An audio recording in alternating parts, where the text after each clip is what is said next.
Welcome to Two Marine Raiders and a Q&A with Josh Honsberger. What's happening? Josh and I were on a team together. Way back when? We were both a lot more sexier back then. I beg to differ. So we wanted to do a Q&A with the both of us and answer your guys' questions.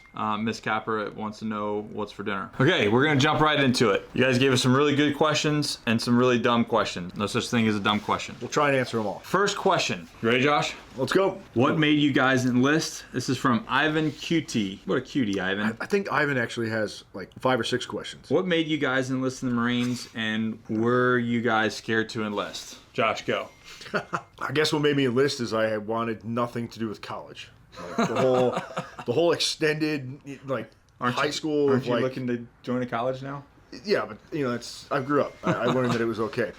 Strong militant background. My family, I guess where I come from, just felt like it was something I wanted to do. Like I had this yearning desire, you know, to be in the military. And then it started off, I think honestly it started off with like the Army. My grandpa was in the Army, so I was going to maybe follow suit with him. And then I figured if I'm going to do it, I might as well go balls deep, join the Marine Corps. That's kind of where I came to too. Mine would be a lot shorter. I finished high school right after the 10th grade, and I got a GED because I was making a lot of money at a job. And then within like a year and a half of doing that, I realized like this can't be it to life. And I was definitely not interested in school. So I was like, what else is there in the world? Enter the Marine Corps. Well, actually enter the service. But then it was the same way. I was like, well, if I'm going to join a branch, then I'm going to join the Marine Corps. Just because. Do it right. Yeah, I'm going to do it. If I'm going to do it right. Was I scared to enlist? Absolutely not. It was 2000. It was before the war. It wasn't really anything going on. It was like, okay, you're going to join the Marine Corps. You're going to get jacked, Shoot tan guns. and ripped, and Shoot guns, blow shit up. go on vacation in the Med. Yeah. All right, next question. What can you do to help get selected for Marsoc? First thing that I want to say, we'll just say this. Any questions related to passing selection, if you are not a Marine, start here. Start here. If you're in high school and you're worried about passing selection, worry about passing basic training first. Take care of that. Yeah. And then go from there. And then figure it out after that. Like anything else, you have to start at step 1 first. Don't get the cut line, bro. Blah, blah, blah. Stat jumper. Okay, here's a great question. My question is, do you guys have any advice for how a married couple can deal with the stress of SF life? My girlfriend and I plan on being married during my career in the Corps, and I'm aiming to become a Raider provided I don't get a log dropped on me during A&S. I cannot answer this one.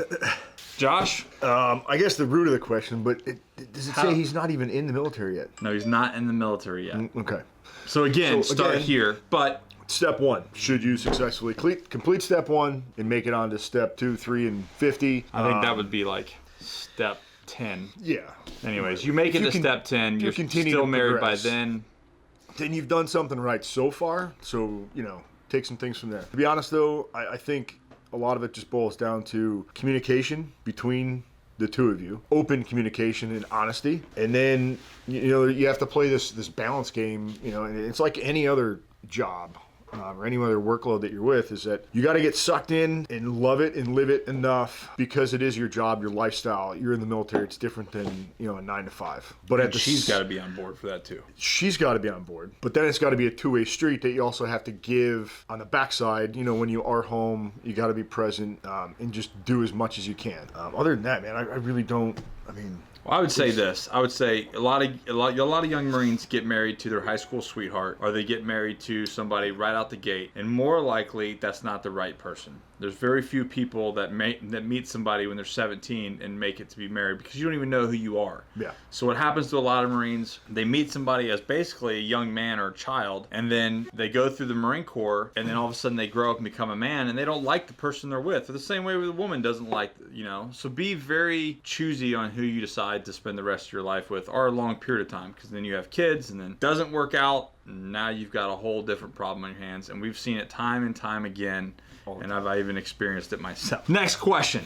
What stupid decisions did you guys make as teenagers and young men? I can go with this one. Start that one. Join a gang, steal a car, get caught stealing a car, breaking and entering, drugs. All sounded like good ideas at the time, but again, when I decided, oh, I'm gonna go join the Marine Corps, Roadblock. yeah, 2-time convicted felon, bad test scores, GED. Those all did not line up with my goals. Here's another thing. Because of my felonies, I was a Marine Raider at Raider Battalion, came back from deployment. I went to go get a pistol purchase permit, and the sheriff was like, just to buy one. I was probably, 27, 28? Yeah. The sheriff was like, nope, you're a convicted felon, not happening, which led me to get a lawyer and get it expunged and take care of it all. But the thing is the fact that I had a top secret clearance, all your accolades that you had. Yeah, I was a Special Operations Marine, and I could not own a firearm in the United States of America personally. Because all your prior stuff from, young lifestyle. So you think it doesn't affect you, but it 100% does. So be smart. When did I meet Josh? Josh and I met on the team on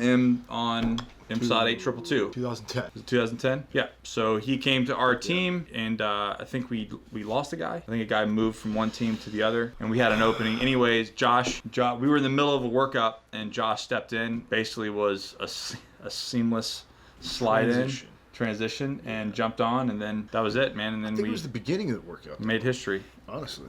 Yeah, it was towards it. We had done a couple things. Yeah, I think.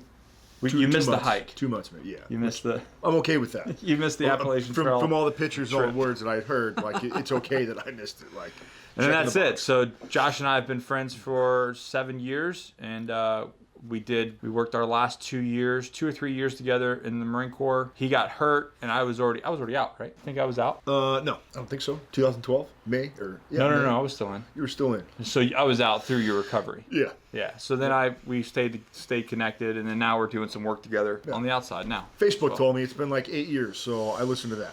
There you go. Yeah. Facebook knows. Not gonna do that one. Which one? This one. Yeah. No. Nah. How is the culture different from the regular infantry and the special operations community? I was never in the regular infantry, so I'm gonna have to let him answer that. Yeah. So I did the whole regular infantry 03 thing for 5 years or something. Sucks. Like that. It sucks. And to be honest, when you boil it down, the difference between, I just want to make sure I get this right. Difference between the infantry and special operations community. So special operations community typically has guys who have been in for a little bit.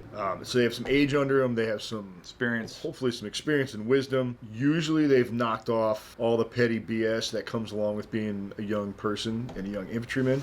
So your caliber of people that you're working with is exponentially higher. In the infantry, some guys choose to go there. Some guys get forced to go there. It's a hard life. 90% of the dudes are disgruntled, and you think it's cool to be disgruntled. I never did, and you just kind of get sick of the mundane, attitude or the dwelling attitude. So jumping over to special operations was a huge bonus. Professionalism, maturity, and everyone wants to be there, and you have to prove yourself every day. It was more about a job. It was doing a job. Yeah. He just wants to join special forces, but is stuck on what would be the best time to do it. Seeing how I'm trying to carry out tradition in our family of complete information college at the moment. Big thing I keep asking myself is, do I go immediately after graduating or join the workforce 2 or 3 years and then join? I think it's a slap on the table as that of right now, don't do anything. If you're that unsure. Yeah, that's that's what I'm reading is if you're unsure, then you need to not do anything and keep doing what you're doing. Feel it out, think it out, and then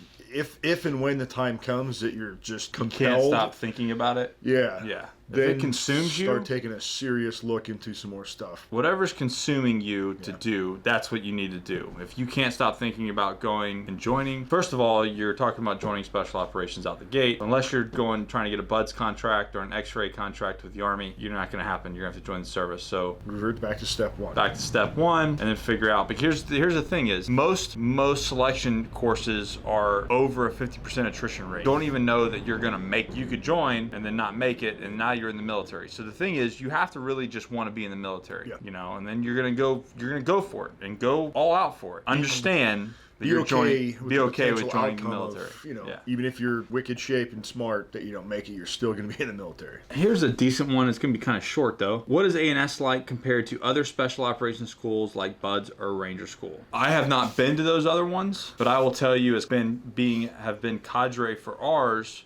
It is right on par with a lot of the other selections. Courses. courses that are taking place. It is a very, very good selection course, in my opinion. The people that work it, the cadre that work it, are all extremely professional. They want people to succeed. Now, whether somebody succeeds or not is on them, but the cadre really do want people to succeed. The right people. You want to know any more information? Give it a try.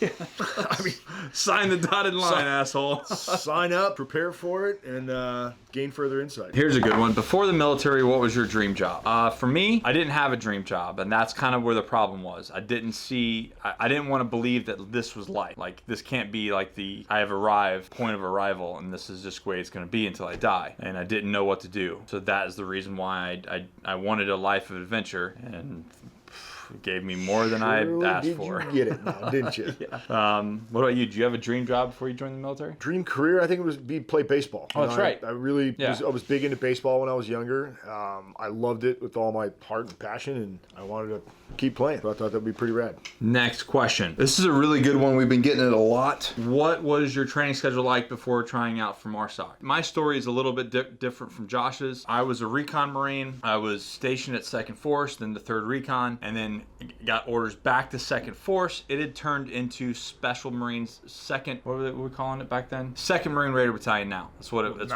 Yeah. I did not have to go through ITC. I'm not even sure we had IT. I don't think we had ITC then. No. We had the ANS. We had selection course, which I was bitter about having to go there because I felt like I was already in a leadership role kind of, and like I'd already been doing this for a long time, but I went. It was an eye-opening experience, extremely approved of it after going through it myself. And I went through as a staff sergeant. It was awesome. Okay, so training, because I knew I was going to go to selection, so I got a thing that was a 10-week prep guide, which was brutal. It was a brutal, terrible. It was a brutal training schedule. I mean, I was putting on a lot of miles, a lot of hiking, a lot of marching, and whatever you want to call it, hump ruck work. Yep. Miles and miles and miles with, and I was gradually increasing the weight, and that's what I did to prepare. A little bit of lifting, a little bit of calisthenics, a lot of hiking. I was in Okinawa, Japan. Anybody knows about Okinawa, Japan is a wonderful place. The hills there and the terrain is really conducive to hiking. So I definitely got it in. That's what I would do. Now, to do it differently is I would be much more, and I think Josh and I are going to look at this in the later down the road. Yeah. And potentially build a selection training protocol based off the requirements and getting people there without injury and overtraining. And I think that's something that... Those two being the biggest key principle. I mean, other than properly training yourself, those other two are key. In my opinion, there's nothing worse than having a really mentally capable guy that went in there, overtrained for it, and comes out broke when he would actually make a really capable operator on the team. Yep. I mean, that's what I did. I think, Josh, you did the same protocol? Yeah. I got a hold of the SFAS, like that 10-week or 12-week program. So I was doing that, and then I was doing 2-a-days, so 3 days a week. I was doing CrossFit. I wasn't really good at it, but I figured it was probably something I should be doing. Again, I really didn't have much knowledge. I just knew to train. I just trained, and I trained way too much. Thankfully, I didn't get hurt. I was healthy. Normally, that's not the case. I trained way too much. What do you mean when you say sack up? Who's this? Mr. Gaspar. So take your hand, spread your fingers like really, really wide, and just make a cupping motion. And you just reach down below real deep, grab hold, and then just lift them right up. Enjoy the ride. It's going to be fun. Oh, this is interesting. All right, here we go. Like in a good way? Or? What do Marsoc officers do? How does an officer become part of Marsoc?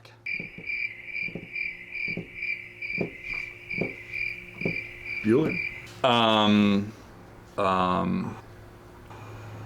Well, I'm just kidding. Look, there are some really good Marsoc officers out there. Yes. I've had the pleasure of working adjacent to some. They have an impossible kind of job because if they do something right, it's great. If they do something, if anybody does anything wrong, it's their fault. So it's almost like a very close to a lose-lose situation. Yeah. Not to mention that they don't get much time on a team. So if you're looking to go the officer route, you might get 1, maybe 2 times on a team.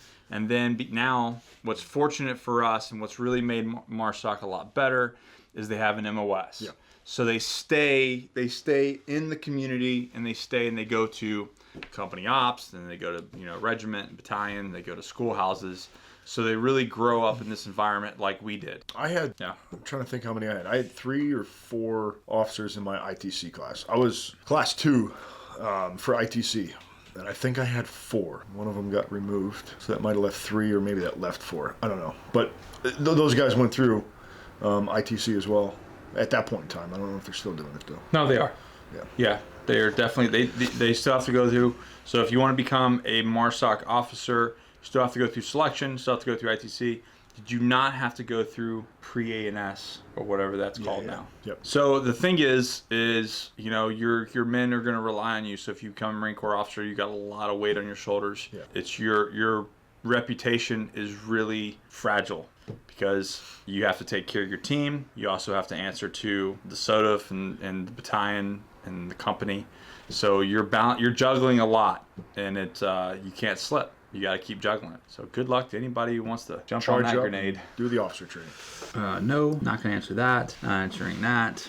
What is your opinion of going private military contracting after serving time in the armed forces? Every good special operations guy does what every good special operations guy does when he gets out.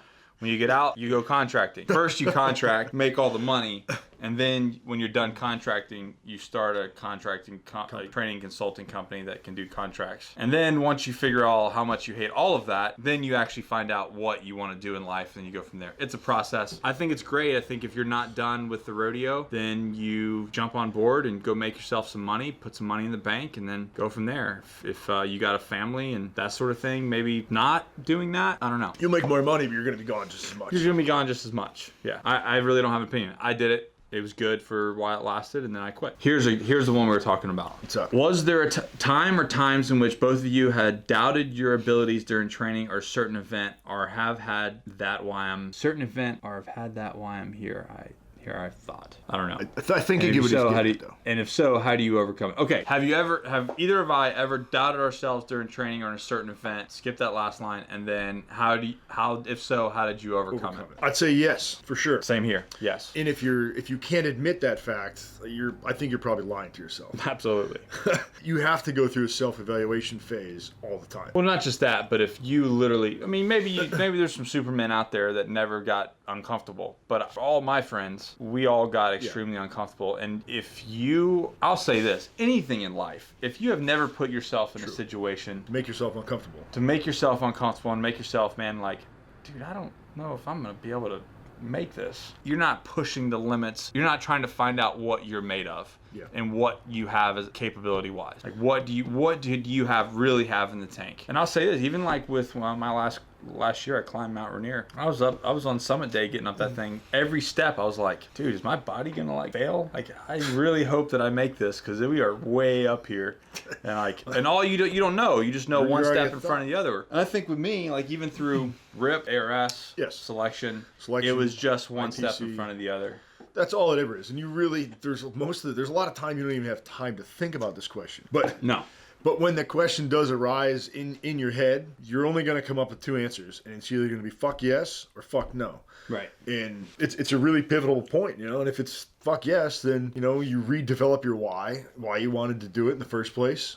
And you keep charging forward. Yeah. And you just never quit. Like I was telling him, I remember the story when a guy was in RIP, and I was the ATL, so I had rear security, and he was just like, man, you could quit right now and take a nice warm shower and get a warm meal. And I was like going on 3 or 4 days with no sleep. And finally, he just kept doing it. And finally I was just like, turning around, I was like, would you shut the fuck up? They're just trying to break you down. Yes, I think both of us have gotten to that point, but that means that we have pushed our limit mentally and physically to find out where those limits are. And I challenge you to do the same. Eli asked, any advice for an infantry marine attending A&S in January? September, October, November, December. You got January. You got 4 months. And the shitty part is that you're in the infantry right now, and you don't really have control over what's going to happen in those next 4 months. Like, you're probably still going to have to go to the field. You're probably still going to be eating shitty meals in the field. But what you do have control over is you have control over any time that you're not in the field, as far as like your eating, your sleep, and your training. And you just got to have to be smart with it. You got to be on point and be smart with it. Make the best decisions you can when you're in the field. But you really, it's kind of out of your hands for 4 months. So the time that you do have afforded to you You know, Focus. that you're not in the field. You got to stay on track, stay focused. Your Work on- priorities are different than everybody else's. Yeah. Like when everybody's else going to the bar and playing video games and whatever, fucking off. You need to think about January, and that's you need to keep coming back to your why of why you want to be there and why you want to do it, and put in the effort to get there. And then once you're there, you just don't quit. Yep. Ever. You keep moving forward, one foot in front of the other, and you just don't quit. I'd say recovery for you is going to be a big thing right now as well. If you could do mobility and recovery for the next 4 months and not even train, shit, dude, that's like keep doing the Marine Corps stuff that you have to do. I mean, you're going to be forced to do so much stuff anyways. Hike, carry shit, walk far, lift things. 2 more questions. What do you miss the most? If given the chance, would you go back one more time? Real quick, what I miss the most? My team. So just the team guys. It's awesome to be able to continue to work with Josh after all these years. But man, there's just absolutely nothing like being on a Marine Special Operations team. No.